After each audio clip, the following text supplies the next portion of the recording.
오늘 설교 제목은 아까 봉독해 드렸던 시편 14편 1절에서 왔습니다. 어리석은 자가 되지 말라. 이 말씀은 사람이 자기가 누구인지를 잘 모르는 거예요. 사람은 하나님이 주신 이 영혼을 소유하고 있어요. 또 하나님의 은혜로 부모를 통해서 거룩한 이 몸을 지닌 그런 복된 존재, 귀한 존재, 그런 것을 알라는 그런 말씀입니다.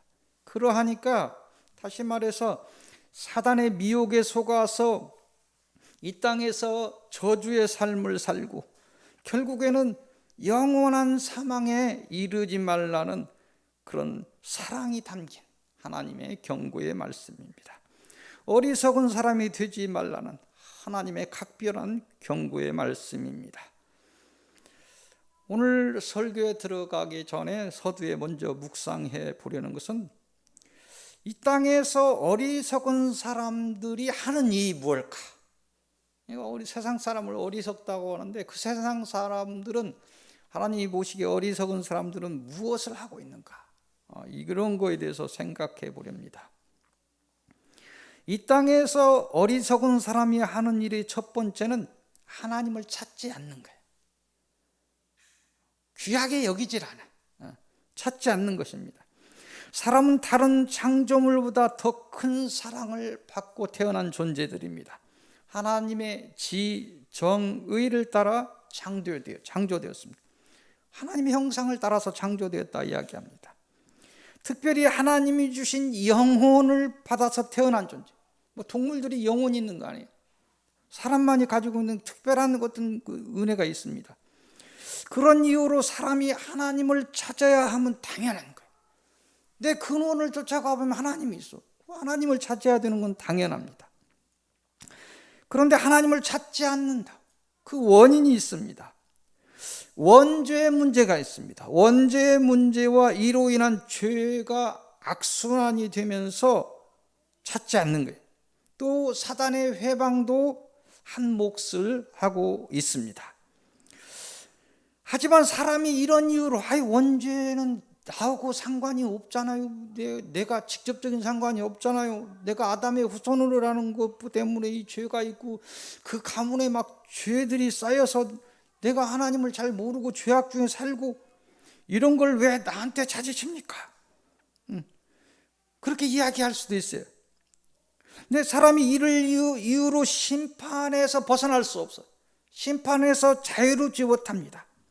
왜 그러냐면 이 죄의 이유가 사람이 어쨌든 간에 사람이 스스로 선택해서 사단을 따랐어요. 나는 그의 후손이야. 유전자가 99.999 이렇게 같은 것이 자녀야. 그 희한하게 성품도 닮아가고 다 닮아가. 그 아픈 것까지 다 닮아가. 그런데 내 부모고 나하고 상관없다 이렇게 이야기할 수 없는 거예요. 그건 무지한 자죠. 또 이런 것을 넘어서서 하나님이 이를 생각해서 사람의 약함을 생각해서 뭘 주셨어? 잊지 말라고. 사람의 지성에 선한 빛의 씨앗 같은 양심을 주셨어. 양심의 법을 주셨어.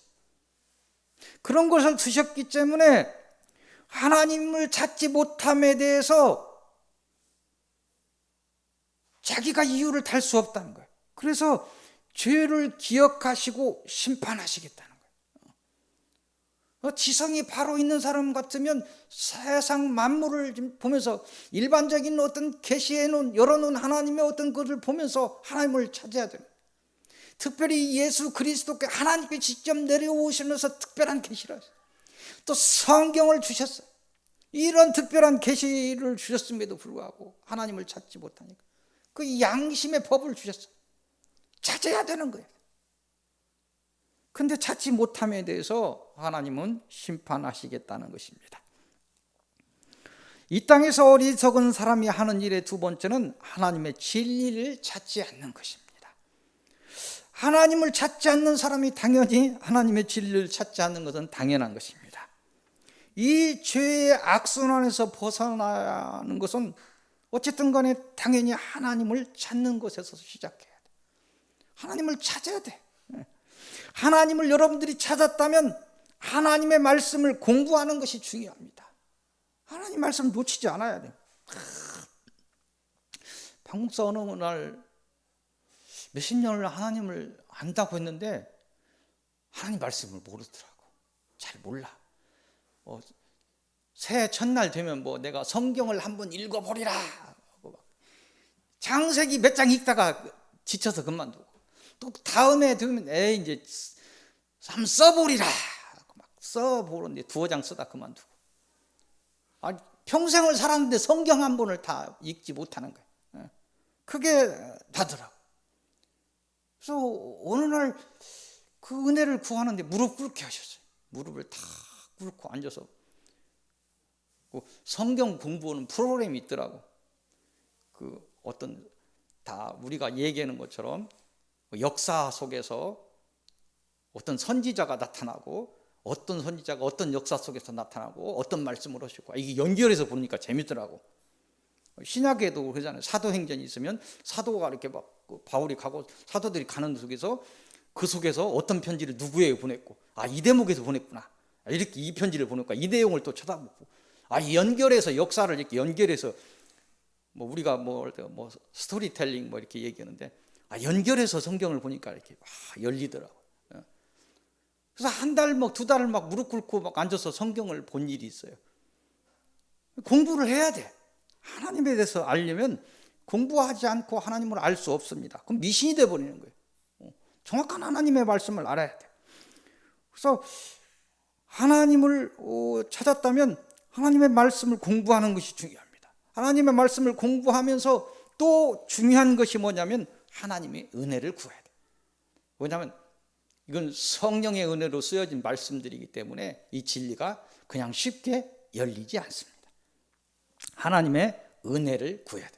지혜를 달라고, 여러 가지 은혜를 달라고 구해야 됩니다. 그 이유는 하나님만이 오직 진리이며, 그 진리에 접근하기 위해서는 당연히 하나님의 말씀을 알아야 되는데, 그 진리에 대하여 사람의 지혜는 한계가 있다는 거예요. 그래서 하나님의 말씀을 통해서 진리에 바로 접근하기 위해서는 하나님의 은혜가 필요하다는 것입니다. 그래서 하나님의 진리를 찾으라 이렇게 말씀하십니다. 세상 사람처럼 되지 말고 하나님의 진리를 찾아야 된다 이렇게 이야기합니다. 세 번째, 이 땅에서 어리석은 사람이 하는 일, 그건 다른 신을 찾는 것입니다. 다른 신을 찾아.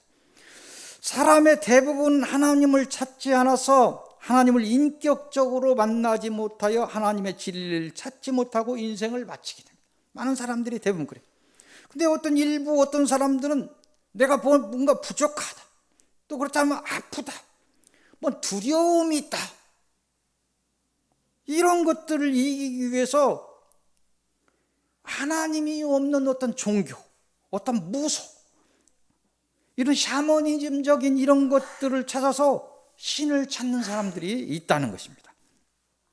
하지만 모든 인생은 사단에 속하여서 사망이 인생의 결론입니다. 결국입니다. 하나님의 도움 없이 스스로 이루려 하는 모든 날들이 헛수고다, 이런 말씀을 오늘 하십니다. 이 땅에서 어리석은 사람이 하는 일의 네 번째는 거짓된 진리에 빠지는 것입니다.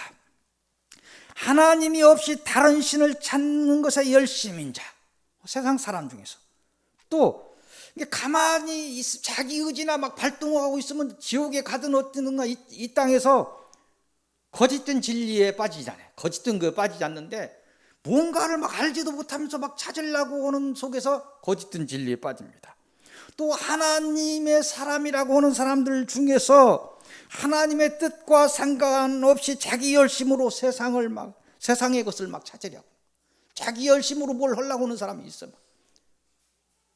그래서 세상 사람이 바라볼 때도 이상하다, 저 사람 정상적이지 않다 하는 사람들이 생각보다 많습니다. 이런 사람들은 사단의 큰 미혹에 걸리게 돼 있어요. 하나님이 정상적으로 삶을 살면서 가정을 꾸리면서 교회에 와서 봉사하고 이런 것들이 오는 것이 가정까지 놓고 생업을 놓고 예를 들어서 막 산속에 들어가서 모여서 막 기도하고 뭘 이상한 거예요. 정상적이지 않습니다. 이런 것 속에서 큰 미혹이 올 수가 있습니다. 옛날 뭐 99년도인가 막 다미선교 막 있었죠. 단체로 막 많은 사람들이 환상, 거짓된 환상을 보고 막 중계가 나가고 막 자기들 저 12시 되면 막 휴거된다고 막 소리치던 사람들이 있습니다. 정상적이지 않습니다.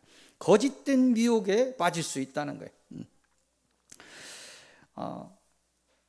이들의 그런 우매한 열심은 단순히 믿음의 대상을 찾는 수준에 넘어서서 거짓 진리에 깊이 빠져서 자신의 인생을 망치고 다른 사람의 인생을 망치게 하고 더 나아가서 하나님의 생명까지 꼭 그 이상한 집단을 보면 꼭 교회에 와서 회방을 해요.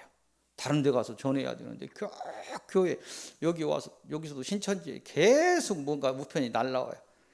내가 그대로 뭐 쫓아가서 싸울 일도 없고 막 안 되니까 저 와서 두들기까지 딱 보니까 신천지야.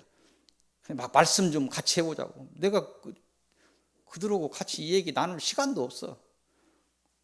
거짓 진리의 영에 탁 빠진 사람은 아무리 성경적인 얘기를 해도 안 통해요. 통하지 않는 그들하고 시간 낭비할 수 없어요. 그래서 더 나아가서는 하나님의 생명까지 빼앗는 그런 악행을 저지르게 된다는 것입니다.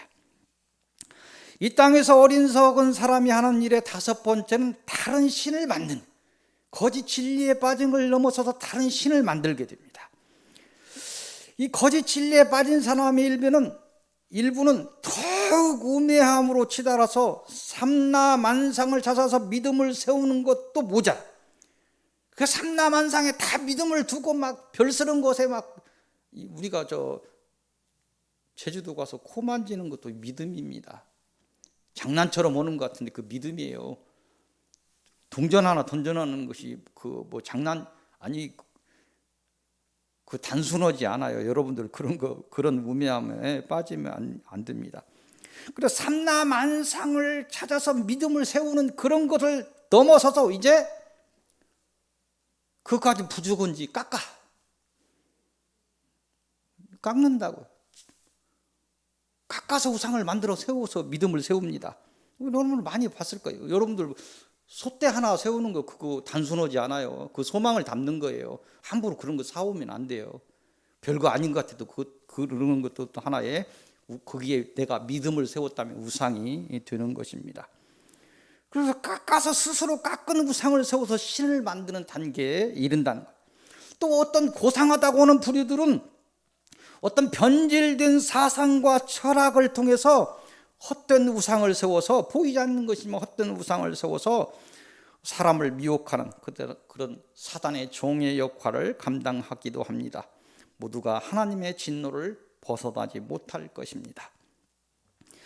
이 땅에서 어리석은 사람이 하는 일의 여섯 번째는 하나님을 대적하는 것입니다. 하나님을 아는 사람이 그렇게 하나님을 대적하는 경우도 있어요. 좀 어설피 하는 거죠. 아예 하나님하고 관심 없는 사람은 하나님 대적하지도 않습니다.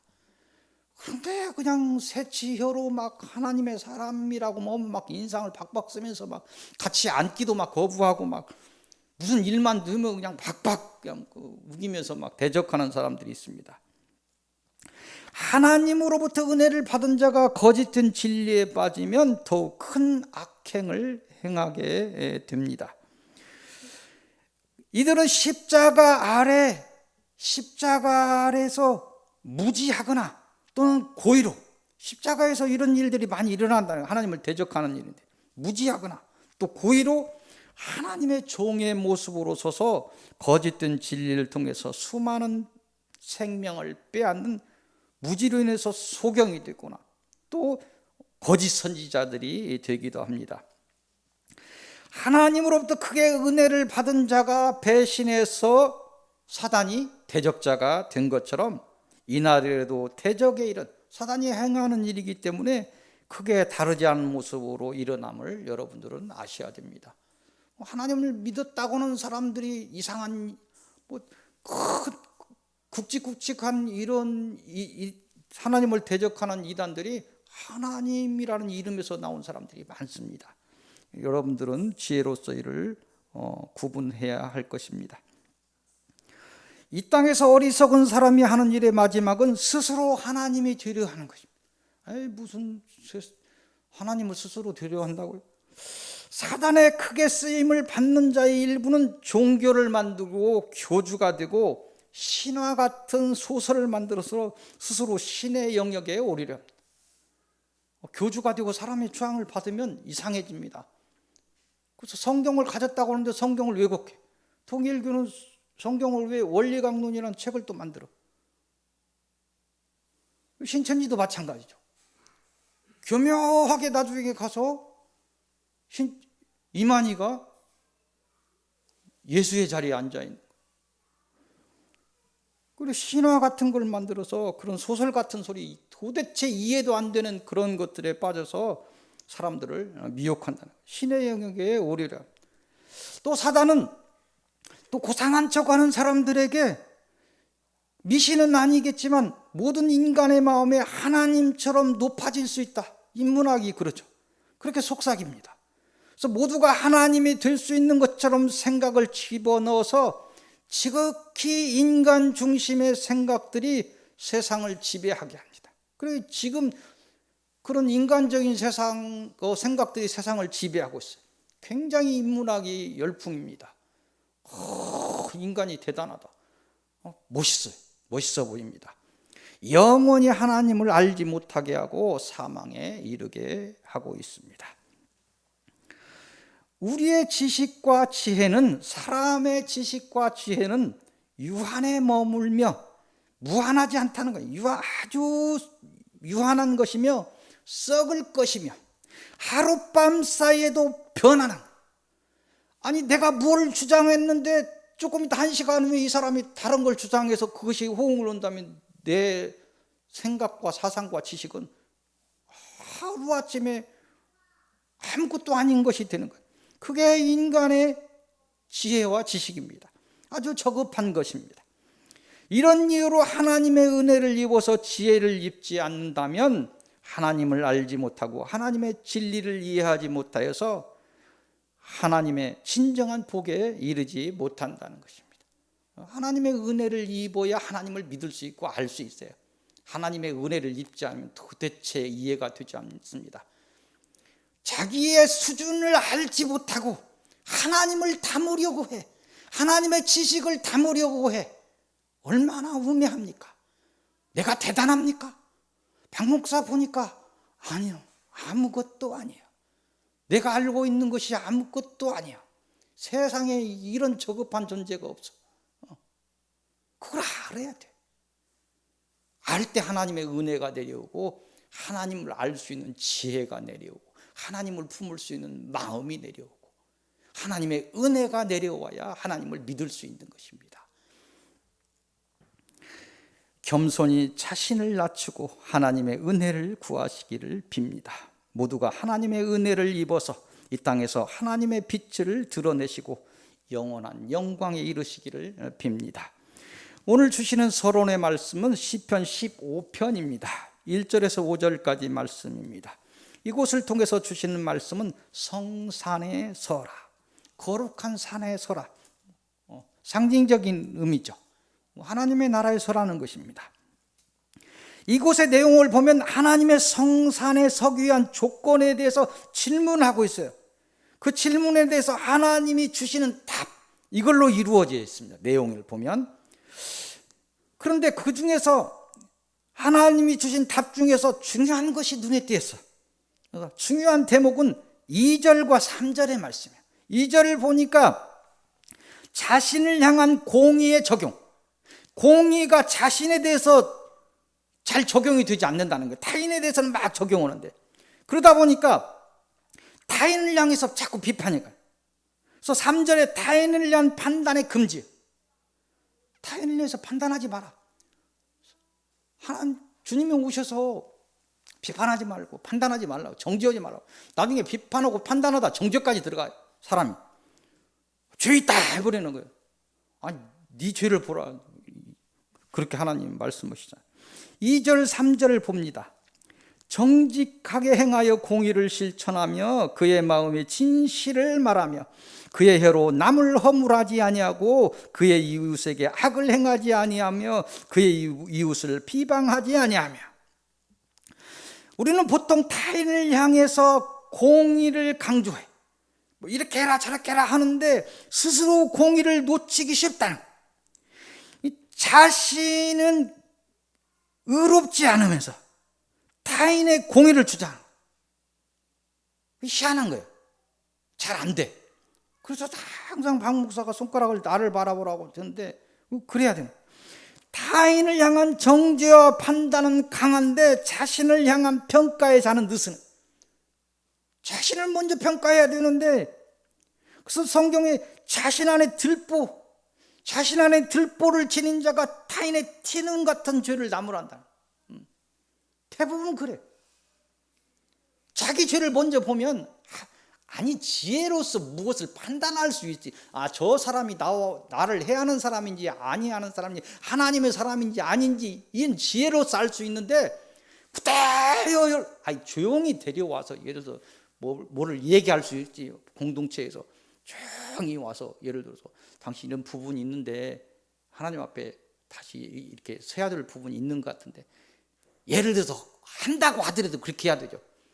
근데 그렇지 않은 경우가 많아요. 사람은 인격적으로 바로 판단하고 정죄해버려가지고 수근수근 해갖고 교회가 이상해져 버리는 경우도 많이 있어요. 그래서 이런 부분에 대해서 중요한 대목이 보입니다. 예수 그리스도를 통해 하나님과 인격적인 만남을 이루고 하나님의 자녀가 되었다면, 내가 하나님의 자녀라고 한다면 하나님의 자녀다운 품성을 세상을 향해 드러내야 돼요. 아니 목사라고 하지를 말든가 장로라고 하지를 말든가 권사라고 하지를 말든가 하나님의 자녀라고 하지를 말든가, 하나님의 장로라고 하면서 대통령이 돼갖고 비리를 저질러갖고 돈을 다 받아서 쌓아놓고 있으면 누가 인정을 하겠습니까? 하나님의 자녀라고 했다면 그만한 품성을 드러내야 된다는 거예요.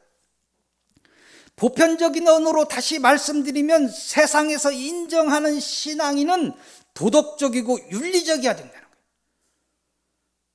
무슨 죽은 자를 일으키는 능력보다도 더 중요한 것이 윤리적이어야 한다는 거예요. 도덕적이어야 돼요.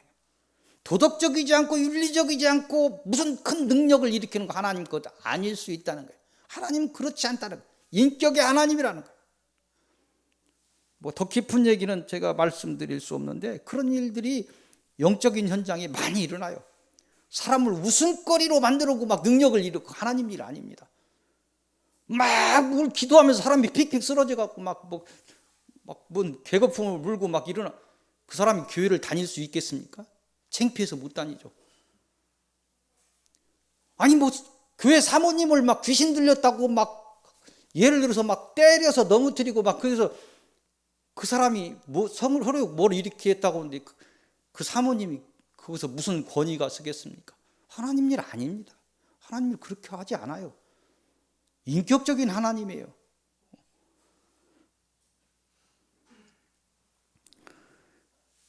세상에서 인정받은 신앙인이 되려면 도덕적이고 세상 법으로도 도덕적이고 윤리적이어야 된다는 거예요. 그 참아야 되는 것이죠. 우리가 하나님의 이름 때문에 우리가 참아야 되는 거예요. 하나님의 이름 때문에 우리가 더 낮추어서 섬겨야 되는 거예요. 이런 자세와 품성으로 세상에 나아갈 때 이 땅의 천국을 확장하는 그런 사명은 완수되는 것입니다. 그리고 그런 사명을, 그런 품성으로 하나님의 사명을 완수할 때 하나님의 성산에 설 수 있게 되는 것입니다. 오늘 주시는 하나님의 뜻을 따라 공의의 법을 지키시고 사랑의 계명을 완성하셔서 하나님의 은혜를 따라 거룩한 땅에 이르시기를 빕니다. 오늘 주시는 본론의 말씀은 17장으로 갑니다. 시편 17편 1절에서 15절까지 이곳을 통해서 주시는 말씀은 벗어나라. 17편은 무엇이냐면 다윗이 드린 이 기도는 다윗의 험한 삶과 관련이 있어요. 다윗이 아주 험한 삶을 살고 있습니다. 그렇기 때문에 험한 삶과 관련이 있는 이 기도의 내용이에요. 그래서 이 기도는 또한 이 시대 우리와도 깊은 관련이 있습니다. 다윗의 삶이 악령에 잡힌 사울왕을 피하여 하나님을 오직 의지해야 했던 그런 절박한 것이었다고 한다면 이 시대 신앙인의 삶 또한 사단의 미혹과 저주를 피하여 오직 하나님의 은혜를 간구해야 하므로 이런 시편 17편의 내용을 보면 깊은 울림으로 우리에게 은혜를 준다는 것입니다. 하나님의 언약은 신실하심으로 하나님은 참으로 하나님을 의지하는 하나님의 자녀들이 끝까지 거짓된 미혹으로 다가와 생명을 노리는 대적들을 심판하시고 사망에서 벗어나게 하실 것입니다. 하나님의 언약은 그렇게 하시겠다는 하나님의 언약은 신실하시다는 것이죠. 보암직한 세상에 빠져 있는 사람들은 당대 보암직한 세상을 보니까 잘 되는 사람이 있는데 그 사람들은 당대 자신의 복을 다 받아버린 사람들이에요. 그래서 사망의 길을 가고 있는 사람들이에요. 잘 되고 지옥 가는 사람들이에요. 그들은 하나님이 주신 생명으로 이 땅을 살고 있지만 하나님의 은혜를 알지 못해. 하나님이 어떤 보편적인 은혜를 이 땅에서 펼치고 있는지를 알지 못해. 하나님이 이 땅에 뭐 바이러스를 퍼뜨립니까? 아닙니다. 그런 하나님 아니에요. 하나님의 은혜를 알지 못하고 그 은혜를 받았음에도 불구하고 쌓고 쌓아서 자신의 곳간에 산업을 남기고 가는 그런 가련한 사람들입니다. 세상을 향해도 풀지도 못하고 가는 가련한 사람들이에요. 남겨서 자식들이 싸우다 죽는 그런 악한 그런 어리석은 일을 하고 있습니다. 사단이 주는 생각과 그 미혹에서 벗어나시기를 빕니다. 하나님이 주신 복에 감사하시고 하나님의 곳간에 그 은혜가 흘러가게 하시는 지혜로운 사람들이 되시기를 빕니다. 하나님이 주신 생명에 더욱 감사와 찬양을 드리시고 자신의 생명까지도 오히려 하나님의 뜻을 따라 드리는 온전함으로 사단의 사망에서 벗어나시기를 빕니다. 하늘의 상급과 기업이 그 영광이 여러분의 것이 되시기를 빕니다. 오늘 주시는 결론의 첫 말씀은 시편 19편입니다. 1절에서 14절까지 이곳을 통해서 주시는 말씀은 죄를 짓지 말라입니다. 이곳의 내용을 깊게 들어가 보면 자세히 살펴보면 우리에게 보편적으로 주셨던 일반적인 계시와 일반적인 계시를 넘어서 특별한 계시에 관한 거예요. 내용이 그렇다는 거예요. 계시는 여러 제쳐서 하나님 걸 보이는 거죠. 무지한 인간을 위해 하나님을 드러내시는 걸 계시라고 합니다. 이 계시의 목적은 뭐냐면 인간이 자신의 무지를 넘어서 하나님을 알고 믿어 죄에서 벗어나게 하는 것이 목적입니다. 온 우주와 그 삼라만상과 그것들이 합하여 이루는 모든 현상을 보면서 하나님의 존재를 잊지 않기를 바라는 것이 일반 계시입니다.